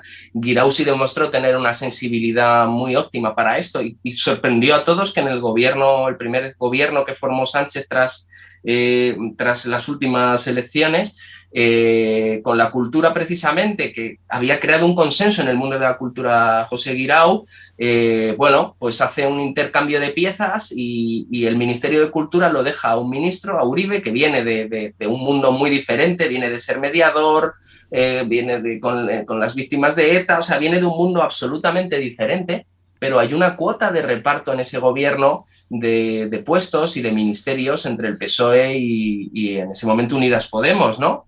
Y al final el de Cultura recae como si fuera una cuota, ¿no? Y parece que Iceta, que es un ministro que ahora mismo fluctúa de un sitio para otro, no ha encontrado su lugar en ese nuevo PSC catalán formado por Illa, y de repente pues le dan esto. Dices, pero vamos a ver, si este es un señor que tuvo un ministerio centrado en las competencias de las comunidades autónomas, que es un tema importantísimo y que Iceta es un hombre que sabe perfectamente tener relaciones políticas y es un hombre abierto y dialogante, y de repente lo ponen en cultura. Mi pregunta es, ¿por qué el Ministerio de Cultura es una moneda de cambio interna a nivel político y de partido? ¿Por qué no apuesta por la cultura España? ¿Por qué estamos desde hace tanto tiempo y más después de la pandemia tan sensibilizados con la hostelería, con los trabajos de los camareros, con si van a abrir los bares o las terrazas, con si España no recupera el turismo? Francia tiene más turismo que España. Es el primer país, o al menos en 2019 recibía 82 millones de turistas. España recibe 81 millones de turistas. Italia está en cuarto lugar y Estados Unidos en tercero. España es una potencia increíble de turismo. Pero quedarnos en que España solo vive de eso es muy triste, porque es que Francia vive de eso, de lo que vivimos nosotros, pero es que además fabrican aviones y cohetes para ir al espacio, porque tienen una gran parte de la industria aeroespacial de la Agencia Europea Aeroespacial. También fabrican vinos que los venden, son los más caros de Europa. También fabrican automóviles porque tienen Renault, tienen Peugeot. Entonces, está claro que puede haber un modelo en el que un país viva de su cultura, porque la cultura en Francia mueve mucho más millones, incluyendo los videojuegos, que la industria automovilística. Atención a este dato, Raúl. Entonces, me gustaría que se nos dejara de contar la película de que estamos limitados a ser un país de turistas para recibir a los turistas y que se pueda ver claramente que un país se haga cargo de que la industria cultural puede dar de comer a muchas familias y subir nuestro nivel de conciencia crítica. Otra cosa es que eso les interese. Porque la cultura es un negocio, y lo digo en el buen sentido. O puede ser un negocio. Por supuesto, puede ser un negocio súper lucrativo. Lo que pasa es que hay gente que lo ve como... A veces hay gente... no, la cultura es arte, no sé cuánto, pero yo digo, joder, es un negocio, como tú dices. Es algo que puede dar muchos beneficios y mucho puesto de trabajo. Pero aquí, con la relación de España con la cultura es muy perversa. Es muy perversa. Y yo recupero... ya lo he comentado antes, esa primera rueda de prensa cuando Pedro Sánchez es presidente, todavía no, a través de la moción de censura, y da una rueda de prensa, y cuando va a nombrar al ministro de Cultura dice: el Ministerio de Cultura había desaparecido, pero nosotros queremos impulsar la cultura, no sé cuánto, ¡pum! Vamos a volver a reactivar el Ministerio de Cultura. Pero al final lo que queda de esas palabras muy bonitas de Pedro Sánchez es que es una moneda de cambio electoralista y ya está. No es un ministerio fuerte que se pueda impulsar. Y ese es el problema. Ese es el problema. Y el pasaje con ese problema, que tú y yo vivimos el cine de los 90 porque éramos bastante jóvenes y lo tenemos muy vivo, ese problema que creíamos que se iba a resolver en los 90 se ha venido abajo en nada. En nada. Claro, pues igual que ese dinero que entró, pues al final se decidió invertir en construcción, mucha gente se enriqueció y una vez que se había enriquecido no quería que se enriqueciera nadie más, ¿no? Pues nada, pues vamos directos a la crisis, ¿no? Y bueno, los 90 fue perder una gran oportunidad para tomar un modelo cultural y audiovisual, porque dentro del mundo de la cultura el cine es de lo más caro de producir, las películas. Perdimos la oportunidad de crear un mecanismo para la creación de películas, pero bueno, no fue nada que sorprendiera a nadie, porque pues como venimos hablando desde el principio, pues el cine español se hace por voluntades personales y no todos a una, ¿no? Y así es un precioso archipiélago, como decía antes. Y ya que estamos llegando a la recta final del programa, me gustaría hacerte una pregunta que digamos que ya la hemos contestado o ya la has contestado durante todo el programa, pero ya una revisión más general. ¿Cómo ves la información cultural general en España? ¿Crees que realmente se le dedica el espacio que se le tiene que dedicar a la cultura de los medios? Hablo de televisión, de prensa, de radio. Las secciones culturales en informativos de Telecinco, Antena 3, es que prácticamente ha desaparecido. Obviamente promocionan la película producida por la cadena, pero ya está. O alguna noticia interesante, algún fallecimiento, pero ojo, un fallecimiento de que sea alguien importante, si no, ni siquiera se lo dedican. La Sexta, Telecinco, Antena 3, la primera sí que tiene una sección de cultura más interesante, más amplia, es verdad, pero más allá está el vacío, noticias de siempre. Ojo, noticias no informativas, como tú has anunciado, has dicho muy bien durante todo el programa. Promociones absolutas. Promoción de que se estrena esta película, que en realidad no hace falta promocionar porque todo el mundo sabe que se va a estrenar por internet. ¿Cómo ves en general, como comunicador visual y como director y conductor del cine que viene, la información cultural general de la cultura en España? Pues mira, empobrecida, muy empobrecida. Y también dentro de un proceso en el que las redes sociales han casi supeditado los contenidos de las redacciones, ya sea de periódicos, de televisiones o de radios, casi al tuit y a la repercusión en redes sociales, ¿no? Creo que se le da demasiada importancia a generar contenidos, ¿no? Y cada vez menos importancia a cuidar estos contenidos en concreto, ¿no? ¿Cuál va a ser el futuro de los diarios, ¿no? Periódicos tan importantes como El Mundo o como El País, bueno, pues ven peligrar su existencia porque la gente para enterarse de las noticias ya no se mete en El Mundo o ya no se mete en rtv.es, perdón, o pone la televisión, ¿no? Sino que se mete en rtv.es o directamente en las cuentas de Twitter de los diarios, ¿no? Y claro, ¿y qué nos llama la atención en las redes sociales? Pues lo que nos llama la atención es el impacto del tweet, el impacto del texto, ¿no? Al final el periodismo está acabando siendo unos titulares sesgados hacia lo que tú quieres leer, y después leer la noticia es prácticamente pues algo que ha carecido de valor, ¿no? Casi como que el titular ha ganado mucha fuerza. ¿Qué ocurre con esto? Ocurre que los temas de menos impacto pues interesan menos. La cultura, pues está claro cuando vemos un debate televisivo previo a unas elecciones. No se ocupan ni un minuto los candidatos en hablar de la cultura, porque se ha hecho un círculo vicioso. A base de ir borrando la cultura de los medios de comunicación, pues ha hecho que interesen menos a los ciudadanos y que acaben siendo una cuestión residual, hasta el punto de que a la hora de nombrar ministro de Cultura se haga, como estábamos hablando, una cuota, se ponga en marcha una cuota. La única radio en la que se habla de cultura es Radio Nacional de España. Apenas la cadena SER y otras radios importantes tienen algún programa de cultura, exceptuando el cine, pues en algún horario ahí perdido en las madrugadas. Por supuesto, tenemos que exceptuar el fútbol, que cuando hablamos del deporte también estamos hablando de cultura, ¿no? Pero bueno, todos sabemos dónde ha ido la información deportiva, ¿no? Porque tú no te enteras viendo un informativo de cómo está en la liga de waterpolo, pero vamos, sabemos ya, casi llevándolo al periodismo rosa, la vida de muchísimos futbolistas. Entonces, para mí esto se sale ya de lo que sería el ámbito de la cultura y entra casi y las noticias del fútbol entran en la telebasura, ¿no? Porque no deja de ser los programas televisivos de prensa rosa para los hombres, ¿no? Y esto es una gran realidad, ¿no? Entonces, ¿dónde queda la cultura en los medios de comunicación? Debajo de los pies. Es lamentable. Las televisiones y las radios no hablan de cultura. Ha quedado relegada a la prensa escrita, a la prensa especializada o a medios que no tienen potencia para salir impresos en papel, y ha quedado en las redes y en los perfiles de redes sociales de muchos difusores independientes de la cultura, pues por ejemplo como tú, que eres un difusor independiente, otros críticos de cine que lanzan en sus perfiles de Facebook sus ideas porque generacionalmente no están en redes sociales nuevas, y así es un poco donde yo me voy informando, ¿no? Pescando un poco de para acá, pero para que te hagas una idea, yo no veo la tele desde 2003. Sí, quizá una cierta, cuando se dedican de cultura, superficialidad. Me refiero, Sí. cuando gana la Palma de Oro en Cannes Titán hace unas semanas, unos meses, sí que tuvo una cierta repercusión porque, bueno, era la segunda Palma de Oro en Cannes que ganaba una mujer, entonces eso da como he dicho, muchos tweets, muchos retweets, porque queda muy bien decirlo. Pero yo me pregunto, cuando se estrena el 8 de octubre y la estrena además Caramel Films, que es una distribuidora independiente que hace un trabajo increíble y fantástico por traer películas a España, cuando se estrena esta película en España, va a haber un medio que diga, oye, se ha estrenado la Palma de Oro en Cannes que ganó semanas y le dedicamos un montón de tiempo porque era una mujer. Podríamos hacer una entrevista con la directora, ver la película, hacer un análisis, no sé, unos 5 minutos, una pieza, no sé cuánto. Estoy hablando de un informativo, en cualquier informativo, o una radio.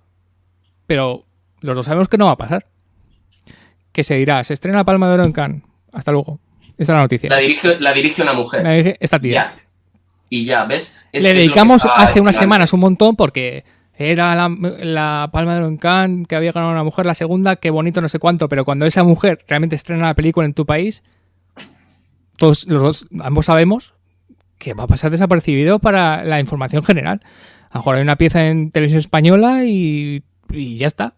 A lo mejor con suerte, con suerte.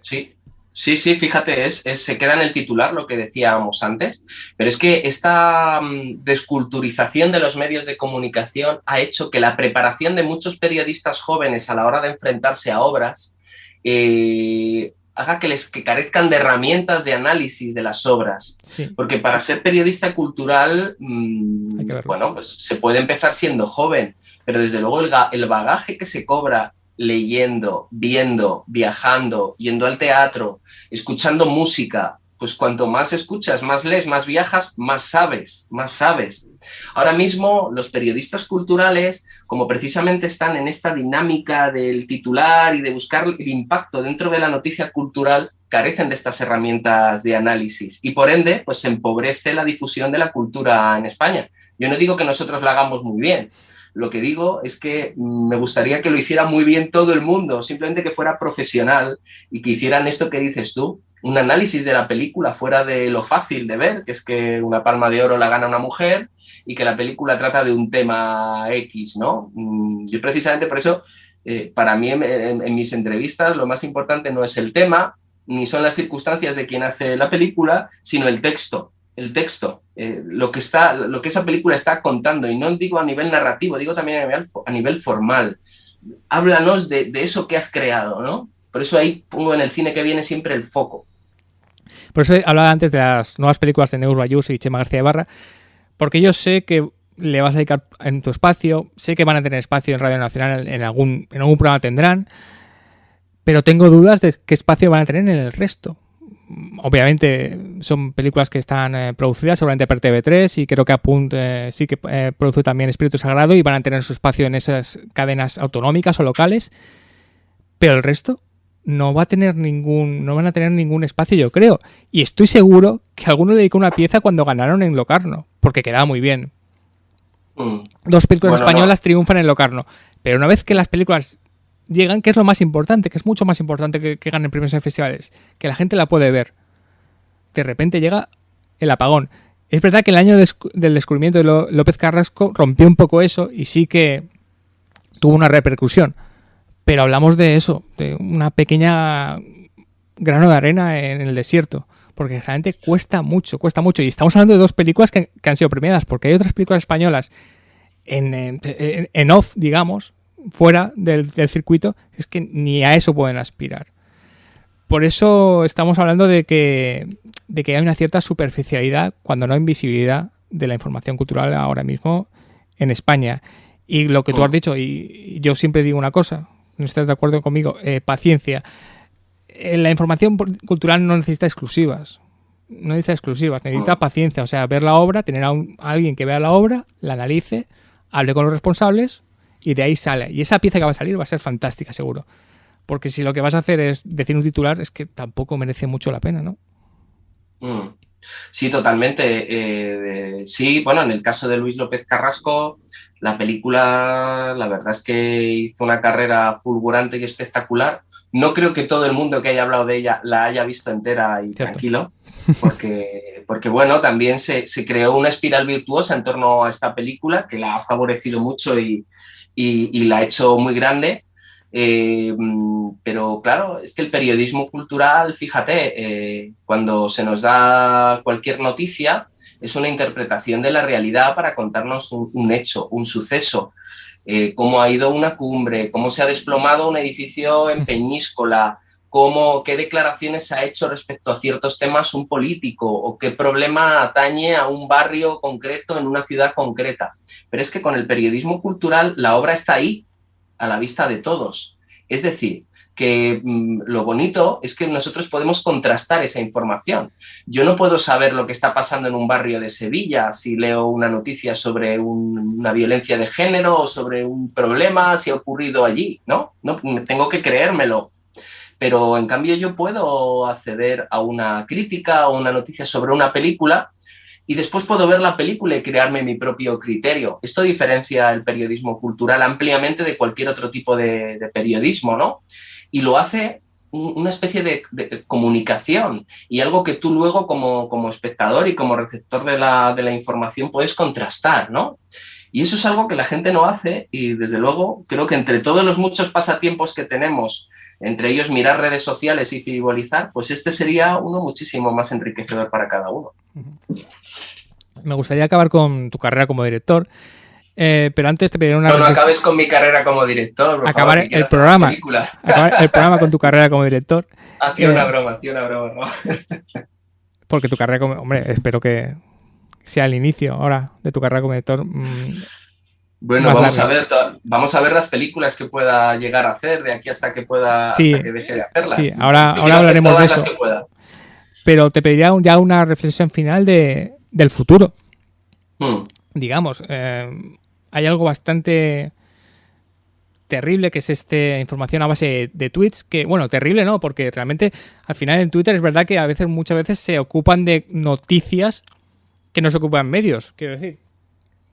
Es la única forma de enterarse de que hace unos días falleció uno de los grandes genios de la historia de la música, como Lee Scratch Perry, fue a base de Twitter, porque seguramente entrabas en un medio, a lo mejor la noticia, si aparecía, estaba enterrada al final de la página. Pero sí que hay una cosa terrible que es los tweets, ¿no? Si, digamos, no te han retuiteado suficiente o no han mirado mucho ese tweet, esa cosa, pues ya no existes, digamos, ya no existes y ya no interesas. Y esto le está pasando mucho a la información cultural. Le pasa a toda a información de cualquier campo, pero le pasa mucho a la información cultural. Me gustaría una reflexión de cómo ves la información cultural, sobre todo la que se va a dedicar al cine español, más al cine nuestro, en el futuro. ¿Crees que esta ausencia de reflexión que hemos estado analizando tú y yo hace un rato va a seguir a más? Sí, yo soy terriblemente pesimista, Raúl. Siento decir esto, pero bueno, soy pesimista porque, bueno, pues veo que el avance de esta idiosincrasia de las redes sociales, de esta cultura del titular, de esta desalfabetización de la gente en cuanto a contenidos culturales. Es verdad que la gente joven tiene otra manera de relacionarse, tiene otras inquietudes. Las generaciones jóvenes están ahora mismo descubriendo otras realidades, tanto personales como sociales. La cultura pues ya les llegará, están ahí para ellos y estamos en sus manos, ¿no? De la misma manera que ahora se relacionan de distinta manera entre sí, se relacionarán de distinta manera con la cultura, ¿no? Y mi única esperanza es la gente joven, ¿no? Que puede moverse con muchísima más facilidad que nosotros en estos nuevos medios donde tienen todo al alcance, ¿no? Todo, películas, libros, todo lo tienen al alcance, cosa que nosotros cuando estudiábamos, pues nos costaba seguro muchísimo más.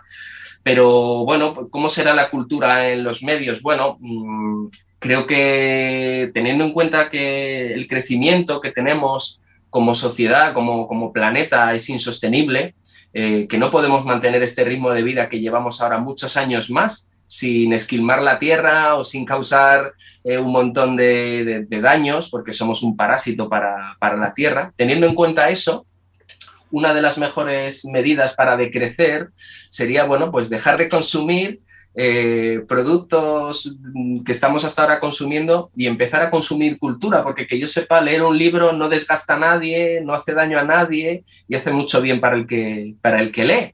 Y ver una película no desgasta a nadie, no hace daño a nadie y hace bien al que la ve. Y escuchar música e incluso tocar y estar con amigos haciéndolo hace bien. Entonces la cultura es algo que hace bien.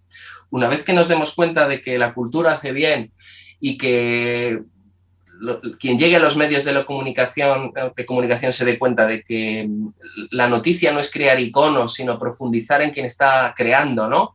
Y que no solamente se hable de Elvis Presley porque es un icono del rock y se puede hablar de Lee Scratch Perry, se puede poner a Chuck Berry que realmente es el inventor del rock and roll, ¿no? No la fórmula comercial que supuso Elvis Presley, que fue robar, como ha pasado luego con el hip hop, una música negra para llevarla al público blanco, ¿no? Cuando seamos capaces como receptores de cultura de entender estas operaciones de sentido y de creación de mitos que tiene la cultura y sus periodistas, cuando hagamos eso y sepamos que el secreto está en disfrutar la cultura desde la intimidad y desde ahí más allá, entenderemos mejor y crearemos mejores mensajes de cultura, ¿no?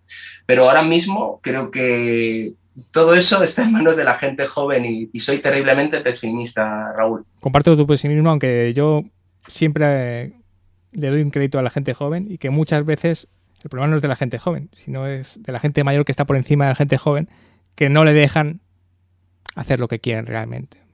Yo en eso soy más comprensivo con la gente joven que realmente tiene ideas y quiere hacer cosas, pero muchas veces hay alguien y no le deja hacer lo que quiere. Esa sensación, Raúl, de la pierna encima, hay una generación aquí en España que es aquella que con ese sueño neoliberal de la época de José María Aznar y esa instrumentalización de esa entrada de dinero, se creó un chiringuito.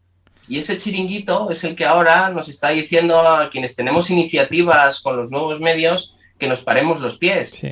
Porque si quieres prosperar tenemos que entrar en la lógica de esos chiringuitos que están ya creados. ¿no? Y luego ves quién ha creado esos chiringuitos y son los herederos de las oligarquías de siempre. Entonces, Raúl, hasta que no hagamos una verdadera revolución desde abajo, y no hablo de quemar contenedores, sino de un cambio de conciencias, sí, no nos vamos a quitar esa pierna de encima. Porque lo que no me gustaría que pasara es que esta generación que estamos hablando, todo esto, cuando llegáramos al punto, si llegamos, que no va a ser posible, porque como te decía, crecer no es la solución, ¿no? Hacer más dinero que el dinero que tenían los anteriores no va a ser la solución ni para el planeta ni para nosotros. Si quitamos a los que estaban antes para ponernos nosotros y poner la pierna encima a los jóvenes, no vamos a estar solucionando nada. Entonces, si no nos damos cuenta de esto, no vamos absolutamente a cambiar nada, ¿no? Así que mi esperanza está en el cambio. Ya decían los Who, el antiguo jefe es el mismo jefe. Efectivamente, el nuevo jefe es lo mismo que el antiguo, sí. Y una cosa que no hemos hablado de política, y una cosa para sí ser pesimista es la posibilidad de que políticos extremistas, fascistas, que estos sí odian a la cultura y por lo menos hay que reconocerle que son honestos y que hablan de su desprecio absoluto por la cultura, alcancen cotas de poder. Y ahí sí que habrá un problema serio y es algo que yo no descarto y es bastante terrible. Y ahí sí que habría un problema serio y un problema serio para el cine español. Porque podríamos volver a la edad de piedra en nada. Si ahora el panorama es pesimista, si estas personas, que repito, que hablan sobre el cine español de esa manera clara y en eso les apoyo, o sea, les doy la enhorabuena porque por lo menos son sinceros, alcanzan cotas de poder, entonces sí que estaremos ante un problema y un problema grave. En otros aspectos también, pero es que culturalmente podríamos retroceder de una manera salvaje. Sí, opino lo mismo, claro. Bueno, si te fijas en estos partidos de extrema derecha, de inspiración fascista, si nos ponemos a mirar atrás a quien realmente pudo desarrollar políticas de extrema derecha y fascistas, pues si nos vamos a Alemania, hacían una quema de libros los nazis, ¿no? Si recordáis. Pero sin embargo, le tenían mucho respeto al cine. De hecho, todos los regímenes totalitarios, ya sea de izquierdas, en Rusia, por ejemplo, había devoción por el cine y una auténtica, es todo muchísimo más complejo de contar que aquí, ¿no? Sí, pero sintetizando muchísimo, el cine era algo que se veía en ese momento que podía crear cultura de masas, que podría llegar a las masas. Y es que ese es el tipo de cultura que interesaba a los partidos nacionalsocialistas y fascistas, ¿no? Porque podía hacer llegar mensajes de manera emocional a la gente. Por eso les interesaba el cine y no los libros. Si nos ponemos ahora a ver la situación actual, estos partidos de extrema derecha llaman a la emoción y llaman al odio, ¿no? Pero claro, como son gente que no ha viajado mucho en general, no ha visto cómo la cultura repercute en otros países. Y a quienes sí hemos viajado, pues por ejemplo, yo he podido estar en un país como Perú, en el que, hay unas desigualdades terribles, hay una emergencia cultural muy, muy tímida, y eso se nota en la calle con respecto a otros países que en una situación similar, muy complicada y diferente, pero similar, como Colombia, se respira de otra manera, ¿no? Colombia está también en un cambio neoliberal, igual que le pasa a Perú, pero hay una apuesta clara por la cultura. Y eso lo ves en las calles. En Colombia, en cualquier ciudad, hay librerías, hay salas de cine, hay gente yendo al cine, hay gente en las bibliotecas, la gente lee. Y en cambio, en Perú, yo noto que hay muchísima más incultura, el tiempo libre se pasa en los restaurantes, se pasa delante del móvil, y no sé, quien sea padre, que me diga a mí cómo está más contento viendo a su hijo, si enganchado al móvil y comiendo pollo frito o refrescos, o yendo a una obra de teatro o a una tertulia literaria o tocando en una banda con tus amigos del barrio. Que vengan y me lo digan, ¿no? Y que esa gente de extrema derecha que me diga cómo es más feliz. Si viendo a sus hijos disfrutar de la cultura con estas cosas que acabo de decir o de botellón delante de un videojuego, no sé. Es que cae por su propio peso. La ausencia de cultura es ausencia de conciencia crítica en una sociedad y la ausencia de conciencia crítica es un caldo de cultivo para la manipulación y es lo que buscan estos partidos. Pues ahora sí hemos llegado al momento, como hemos hablado un poco al principio, de hablar del Samuel Alarcón cineasta, que tampoco creo que difiere mucho del Samuel Alarcón que presenta el cine que viene. Hace poco hemos ¿Crees hablado... que no? Sí. ¿Tú crees que difiere? No, que no difiere mucho, yo creo. Obviamente, yo creo que cuando tú haces el programa estás hablando como comunicador visual, periodista, pero también como cineasta, que eso es algo que también te quería preguntar. Si Sí. haces alguna diferencia cuando tú haces el programa, pero también lo que hablamos, cuando tú interactúas con alguien en el programa, el Samuel Alarcón cineasta no desaparece, al revés, está más presente que nunca. Sí, bueno, claro, mi capacidad en el análisis, como haciendo películas, la capacidad que yo tengo para ver los mecanismos que se han puesto en marcha en una película, se me activan y yo, pues, gracias también a poder ver películas y hablar con los autores, he aprendido muchísimo de maneras de hacer, ¿no? También el programa nació como un espacio de aprendizaje para mí. Fue otra faceta que todo lo que hemos estado hablando de impulsar la cultura, por supuesto, pero también aprender yo, ¿no? Cómo en una profesión tan solitaria como la de cineasta, aunque se trabaja en equipo, después a la hora de contrastar experiencias, a veces es todo muy opaco y poder tener un espacio en el que yo ver cómo otras personas se habían enfrentado al hecho de hacer una película y poder desmenuzar con ellos y sabiendo que me iban a contestar y que ellos lo hacían y ellas lo hacían contentas, ¿no? Por poder expresar ese trabajo artístico, ¿no? Pues claro, eso es un gran lugar, es un gran reto del programa, ¿no? Es decir, que un cineasta se sienta entendido su trabajo, para mí es uno de los retos del cine que viene, ¿no? Que al hacer yo una pregunta, toque algo que era importante para el creador. Y esto después muchos entrevistados me lo han dicho. Qué a gusto he estado en tu programa hablando de la película. Es que me has preguntado de cosas muy chulas y de cosas que yo he pensado y no he dicho nunca. Y digo, bueno, pues en el fondo no me lo agradezcas a mí. O sea, se lo estás ofreciendo a todos los ciudadanos, que has ofrecido claves en este lugar que es mi programa, para que puedan entender tu obra si acceden a ella, ¿no? Como si fuera una especie de extra de la edición en DVD de tu película, ¿no? Y eso también ha sido una de las cosas más bonitas. Así que sí, como cineasta, estoy detrás de las entrevistas, analizando, poniendo todo lo que yo sé hacer en el cine, en la lectura del cine de otros. Tu último trabajo como cineasta, si no me equivoco, es este cortometraje sobre Luis de Pablo, Déjame hablar. Sí. Y antes, pues ya hemos hablado de Oscuro y Lucientes, que realmente, no sé si un éxito o no, pero fue una película muy, muy bien recibida por la crítica. Es una película, como ya he dicho, uno de los mejores documentales que se han hecho en España en los últimos años. Gracias. Antes te quería hacer una reflexión de preguntarte sobre tus futuros proyectos, si los tienes, y que puede ser interesante respecto a lo que hemos estado hablando todo este rato en el programa, que es a raíz de la cierta repercusión que tuvo Oscuro y Lucientes. Ya he dicho que no quiero ni calificarlo de éxito, ¿no? Porque es una palabra un poco ambigua que no se sabe qué es un éxito, pero sí que tuvo una repercusión muy positiva. ¿Fue un impulso para tu carrera? Aparte de que a ti te motivara porque dije, realmente ha salido muy bien este trabajo, otros trabajos también han salido, pero este tuvo realmente una repercusión. Aparte de ese impulso personal, ¿otra gente se te pudo acercar? ¿Tuviste propuestas? Sí, claro. Sí, dime cómo fue a partir de, digamos, el éxito de Oscuro y Lucientes, si cambió en algo tu carrera como cineasta. Sí, por supuesto, claro, vamos a ver, cuando haces películas, cada película es un nuevo paso que te abre nuevas puertas.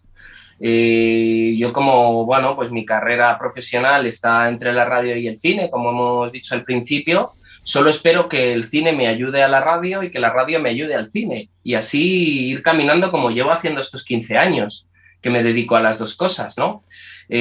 Oscuro y Lucientes, dices, fue un éxito. Bueno, para mí ha sido un éxito porque he conseguido hacer una película industrial, porque aunque es una película independiente en el espíritu, se ha producido con los mecanismos que hay en este país para hacer películas, es decir, que te ayude el Ministerio de Cultura a través del Instituto de Ciencias y Artes Cinematográficas, el ICA, que entre en la película Televisión Española, no precisamente por yo trabajar en RTV, eso es otra historia, pero no es por eso por lo que entró Televisión Española en Oscuro y Lucientes. Hemos conseguido el apoyo de la Comunidad de Madrid, hemos conseguido, mucho más importante, una coproducción con Francia donde han participado también la televisión pública francesa y la película se ha visto en Francia, en las televisiones. Después se ha estrenado en varios países y ahora va a participar en un festival en Oceanía, se va a poder ver en Australia, en Malasia. Bueno, la película va a viajar, pero el éxito es que pude hacer la película que yo quería, que no perdí nunca el control creativo de la película, y es la película que yo quería hacer. Eso para mí es el éxito, porque yo ya no pienso en mi carrera como cineasta en sacar una película que golpee, lo creía antes, pero ahora asimilando que el cine español son archipiélagos, lo que voy a intentar es que cada película que encare sea la mejor isla posible en ese archipiélago de cine español, por encima de mi trayectoria o por encima de mi carrera. Esto significa que si realizo otra película, que dentro de poco me voy a poner a ello, porque me lo preguntabas, desde Oscuro y Lucientes me han encargado muchas películas. De hecho, bueno, pues voy a sacar otra que hice por encargo, que me ha gustado mucho, la voy a terminar brevemente y ya tendréis noticias de ella, sobre Zarzuela, ¿no? Un tema que a priori nunca pensé que me podía interesar y que me ha enseñado muchísimo. Y además de esta de Luis de Pablo, que creo que difunde la imagen y la obra de un músico imprescindible en la cultura española, aunque claro, si al cine independiente no se le hace ni caso a la música contemporánea en España, pues bueno, suena ya a rayos, ¿no? Hasta compañeros se permiten decir, ¡va, esto suena a rayos! Pues bueno, ¿qué quieres que te diga, no? Yo estaré siempre con los rayos.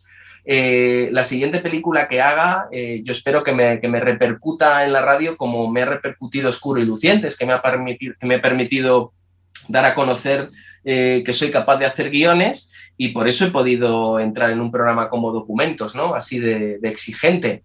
Y de estos encargos fallidos que no han salido adelante, que alguno ha habido, que me han hecho a través de Oscuro y Lucientes, pues van a hacer mi siguiente película, que espero que igual que Oscuro y Lucientes es diferente a otras que he hecho, sea diferente, porque cada tema es diferente y el acercamiento a cada tema requiere unas estéticas y unos lenguajes nuevos. Y como no me gusta repetir un lenguaje, salvo que el tema lo requiera, me veo obligado a crear nuevos lenguajes y esto, claro, hace que solo pueda hacer una película cada 5, 6, 7 años. Es cierto que tienes razón respecto al éxito. Obviamente, hacer una película, también hay que decir, es un éxito, porque hacer una película es un rollo, digo, es un lío, digamos, para quien no lo sepa. Extremadamente complejo. Sea pequeña, media o grande. Sea pequeña, media o grande, hacer una película es un lío. Así de claro. Sí. Con lo cual, acabar una película ya es un éxito. Por esto que he dicho que no sé si es un éxito o no, apagar una película es un éxito. Pero a raíz de la repercusión, porque sí que la tuvo Oscuro y Lucientes, de la repercusión, se te acercaba gente y luego decía, he visto otros trabajos tuyos que no conocía. Quiero decir, ¿pudiste dar a conocer otros trabajos tuyos que te conocieron a raíz del éxito de la película? Porque eso también es muy importante para el cine, que hemos dicho, hacer promoción de una película también vale para recuperar las películas anteriores del cineasta, los trabajos anteriores del cineasta. No solo estás haciendo promoción de esa película, sino de toda su carrera. El éxito de Oscuro y Lucientes pudo hacer que mucha gente conociera más a fondo al Samuel Alarcón, cineasta que ya llevaba muchos años trabajando. Sí, es verdad. Es verdad que el programa de radio también eclipsa un poco que yo desde antes estaba haciendo películas. Porque, bueno, mucha gente ha tenido el primer conocimiento de Samuel Alarcón por la radio, y entonces luego cuando sabe que he hecho películas es como, pero este también hace películas. Bueno, esto a veces me ha resultado contraproducente a la hora de yo realizar películas y mandarlas a festivales, porque esos mismos festivales me estaban invitando como prensa. Entonces, bueno, resulta un poco raro, supongo, para algunos programadores esta realidad, ¿no? Y prefieren invitarme como un promotor de sus películas que como creador de las mismas, ¿no? Por este mecanismo que tenemos mental a veces de compartimentar a las personas y etiquetarlas con este hace esto otro, ¿no? En cualquier caso, lo más bonito de Oscuro y Lucientes es lo que acabas de decir, poderla estrenar comercialmente, más allá de la trayectoria que tuvo en festivales, que siempre podía haber sido mucho mejor, yo quería que fuera mejor. Es la que pudo ser por muy diferentes circunstancias, pero el estreno comercial de la película fue para mí el momento más feliz. Fue un año y medio antes de la pandemia, luego se ha seguido viendo, pero que puedan llegar después de la película una señora con su nieta y tanto a la nieta como a la señora le haya gustado una película que es un documental de creación, que no tiene personajes, que tiene voz, que tiene un lenguaje peculiar, que es algo diferente, aunque para muchos tendencias del cine es algo un poco manido. Cada uno puede decidir, pero desde luego el encuentro con el público y que gente de la calle haya ido a ver esta película y después pueda conocer otras maneras de hacer, para mí fue el éxito total. Así que sí, efectivamente, a través de esta película, pues claro, se descubren otros trabajos. A ti y a mí nos habrá pasado, ¿no? Que la película que nos llama la atención y que buscamos para hacer una entrevista, de repente dices, joder, ¿y este hombre? Podías conocerlo, esta mujer tenía algo hecho antes y descubres obras maravillosas anteriores. Entonces, por supuesto, cada paso que se da en una filmografía ayuda a desempolvar los anteriores trabajos. Por cierto, y esto es una reflexión personal y a lo mejor meto la pata porque no tengo todos los datos. Creo que la película no fue nominada al Goya al mejor documental. No lo fue. No sé si lo presentasteis, porque hay que presentar los Goya, supongo que sí lo presentasteis, pero también da una cierta reflexión respecto a los Goya, de que no hemos hablado de ellos, de que a veces los Goya y en la categoría de mejor documental merecen una revisión por parte de académicos o quien vota o del cine español, porque a veces el género documental es fantástico en España, pero fantástico, y eso no se ve reflejado en las nominaciones a los Goya, que tienen mucha repercusión, muchísima repercusión. Y eso es una pena. Por eso, cuando veía el documental otra vez hace poco y veía y recordaba que no había sido nominado al Goya, me llevó a esa reflexión respecto a las nominaciones al Goya al mejor documental, que muchas veces, digamos que, solo dejo ahí, deberían reflexionar muchos académicos que votan o la gente del cine español respecto a qué películas son finalmente candidatas, porque no refleja el increíble nivel que hay en el documental en el cine español. Eso, reflexión personal, que no sé si quieres añadir algo, porque entiendo que... Sí, claro que quiero añadir, Es obviamente, que, claro, Escuela Inocentes tenía que haber sido nominada, es un resumen así muy... Pero también muchas otras películas documentales tenían que haber sido nominadas y no lo fueron, y entonces quien vea eso y quien vea los Goya, que a lo mejor solo su única relación con el cine español son los Goya, diga, joder, vaya nivel del cine español del documental, cuando el nivel del cine español documental, la cantidad de creatividad, de experimentación que hay es apabullante, pero no se ve reflejado generalmente en los premios que hay en el cine español. Sí, Oscuro y Lucientes, era uno de los objetivos, ¿no? O sea, unos premios que tienen un calado en la sociedad, lo primero, ¿no? Y que puede que sean los únicos premios que de verdad llevan a la gente al cine, ¿no? Junto con, de cine español me refiero, ¿no? Junto con luego participar en los Oscars, ¿no? Es casi lo único que lleva a la gente al cine, ¿no? Mucho más que Locarno. Tú preguntas a cualquiera, no sabe ni dónde está Locarno en Europa. Es que esto es muy fuerte, pero sí, claro. La gente, como festival, incluso dentro de España, solo te sabe decir que existe San Sebastián como festival y, si me apuras, Málaga. Pero no saben que hay un festival en Valladolid, o no saben que esté, medianamente conocido. Pero tú hablas del Festival de Cine Internacional de Gijón y, puede que lo conozcan 2 de cada 5 personas, ¿no? Y recordemos que en Sevilla está el Festival de Cine Europeo, que es importantísimo, y hay gente que se cree que Sevilla no tiene ningún festival de cine. Claro, incluso hay una gente que vive en Sevilla. En la difusión. Claro. Entonces, digamos que los Goya son, pues ese lugar de validación de las películas por una academia. ¿Qué pasa? Que claro, para que las películas sean votadas tienen que ser vistas.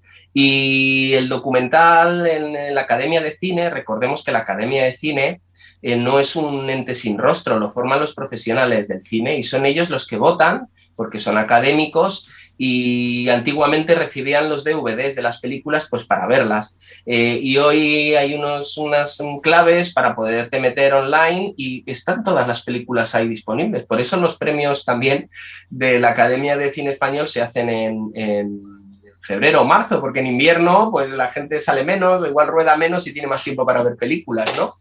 ¿Qué pasa? Que, claro, más del 50% o en torno al 50% de los académicos, tengo entendido, no he actualizado los datos, pero son actores y actrices. Por otro lado, pues están todos los técnicos del cine, eléctricos, maquilladores, iluminadores, sonido, postproducción, pues hay después los montadores, los productores, pero una gran parte son personas que se dedican al cine industrial. Y siendo actores, pues todos sabemos que en el cine documental los actores no están muy incluidos. Entonces es verdad que el cine de ficción tradicionalmente, porque cuando hablas de películas la gente piensa en ficción por antonomasia, pues es verdad que en los premios Goya los documentales se quedan como una cosa muy marginal y que solo ve quien está realmente interesado, pero como hay que votar a todo, el documental que consigue estrenarse con una gran pompa y con un gran impacto en medios de comunicación, pues como hemos visto en el pasado en los Goya, logra por lo menos que te suene cuando vas a votar, ya que no has visto ningún documental, porque te has estado viendo, siendo académico, todas las películas de ficción, ¿no? Y puede que pase otra cosa, como no has visto ningún documental, puede que tú seas sensible hacia un tema social o hacia un tema histórico, y entonces, como te gusta el Sáhara y la causa saharaui o lo que sea, pues votes a un documental en concreto. También puede pasar que, como ha ocurrido también, que alguna empresa que se ha metido en la producción de un documental te mande una paella a tu casa por ser académico, ¿no? Una paella con sus boletus ahí disecados y tal, diciendo, mira mi película, que la patrocinamos nosotros. Este caso que te estoy diciendo es real. Se regalan a los académicos objetos, merchandising de las películas, simplemente para que cuando te pones delante de la pantalla digas, anda, mira, estos son los que me han regalado este pack para hacer gin tonics. Esto es real, ¿eh? A mí me ha pasado. Me ha llegado un pack para hacer gin tonics porque patrocinaba una película documental. Esta película documental luego resultó ganadora de un premio Goya hace unos años, ¿no? Entonces, bueno, claro, la gente conoce los ganadores, los nominados, no conoce los mecanismos para nominar, y en el cine documental, pues existen todos estos hándicaps que te estoy contando. Entonces, claro que habría sido ideal una nominación a mi película. Lo pienso yo y lo piensan todos los autores de películas que no fueron nominados en la edición, ¿no? En la que me habría gustado estar. Bueno, la película podía haber tenido más difusión, Oscuro y Lucientes, lo hice lo mejor que pude, pero desde luego aprendí muchísimo para ponerlo en práctica en la siguiente, donde, bueno, pues volveré a intentar, ya no por el hecho de la ambición de estar en los premios Goya, sino por lo que supone como impacto social en España el tener una nominación a un premio Goya, que es una difusión como no tiene ningún otro medio. Y recordemos que Oscuro y Lucientes no habla de un tema, nunca mejor dicho, oscuro o que no lo conoce nadie. Hablamos del pintor más universal seguramente, que es Francisco de Goya, y un caso que se ha escrito y se ha escrito y se ha escrito como es su desaparición de su cabeza tras ser enterrado. Sí. Lo cual me refiero que si no era un documental que tuvieras que vender mucho porque es un caso muy oculto, no, era un caso muy conocido y encima magníficamente desarrollado. Con lo cual da mucha pena, digamos, que no hubiera interés por parte de gente, además gente de cine, en por lo menos verlo. Porque si lo hubieran visto, yo estoy seguro que seguramente hubiera sido nominado y hubiera ganado seguramente. Ojalá, mira, en esa vida paralela, Raúl, pues que la providencia te escuche. Y solo un dato de los Goya, que no vamos a entrar en los Goya porque ya estamos sacando además. Ningún cortometraje de Chema García Ibarra ha sido nominado al Goya, al mejor cortometraje. Yo creo que con ese dato, yo siempre lo doy para cuando hablo de los Goya y el documental cortometraje, pues ningún cortometraje de García Ibarra ha sido ni siquiera nominado. Esto ya, pues con eso, ya creo que ya está dicho todo. Sí, ni de David Pantaleón, sí. Ni de otros muchos cineastas que llevan una carrera fulgurante en el cortometraje.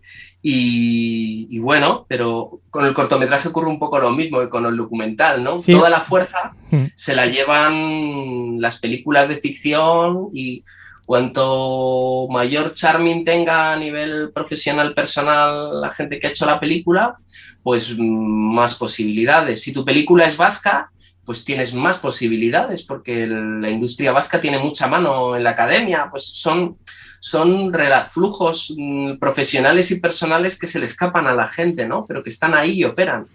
Y no hemos hablado del documental, no hemos hablado del cortometraje, que si las películas españolas están desaparecidas, el cortometraje simplemente no existe. O sea, es que no existe.